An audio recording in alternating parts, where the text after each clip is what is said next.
कर्जमाफीसाठी नागपूर येथे शेतकऱ्यांचं आंदोलन पेटल्यानंतर आंदोलकांशी चर्चा करत एक फसवा जी.आर. काढून कर्जमाफी संदर्भात समिती गठीत करण्याचा निर्णय घेण्यात आला। त्या समितीचा 6 महिन्यानंतर अहवाल येणार आहे। त्यामुळे संतप्त झालेल्या छावा संघटनेने सरकारने समोर आणलेल्या जी.आर.ची होळी करत निषेध व्यक्त केलाय। शेतकऱ्यांना देण्याची वेळ आली की सरकार समितीचे ढोंग करते। मात्र लाडक्या बहिणीच्या वेळेस कोणतीही समिती गठीत करण्यात आली नाही। निवडून येण्यासाठी सरकारची तिजोरी खाली केली आणि आता लाडक्या बहिणी अपात्र ठरत आहेत। त्यामुळे शासनाने समोर आणलेला जी.आर. हा फसवा असून आता शेतकऱ्यांची पोरं शांत बसणार नाहीत। येत्या काळात तीव्र आंदोलन होईल असा इशारा छावाच्या वतीने देण्यात आला आहे। बाबासाहेब पाटलांनी सांगितलं होतं की बाबा आम्ही निवडून येण्यासाठी आश्वासन देत असतो कर्जमाफीचे।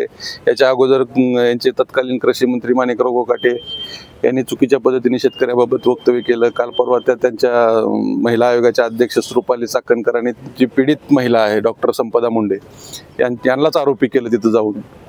तो सूरज चव्हाण आमच्यावर हल्ला केला, त्याला पाठीशी गाठलं। अजित पवारांकडून काय अपेक्षा करायची?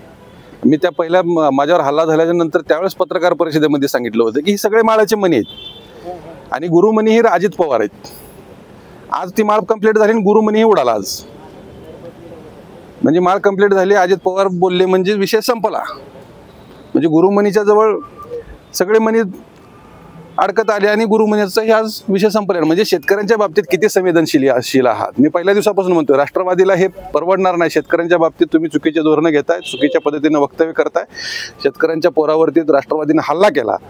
ही पहिल्या दिवशी मी सांगितलं होतं की राष्ट्रवादीला हे परवडणार नाही, येणाऱ्या निवडणुकीत राष्ट्रवादीला त्याची किंमत मोजावी लागणार।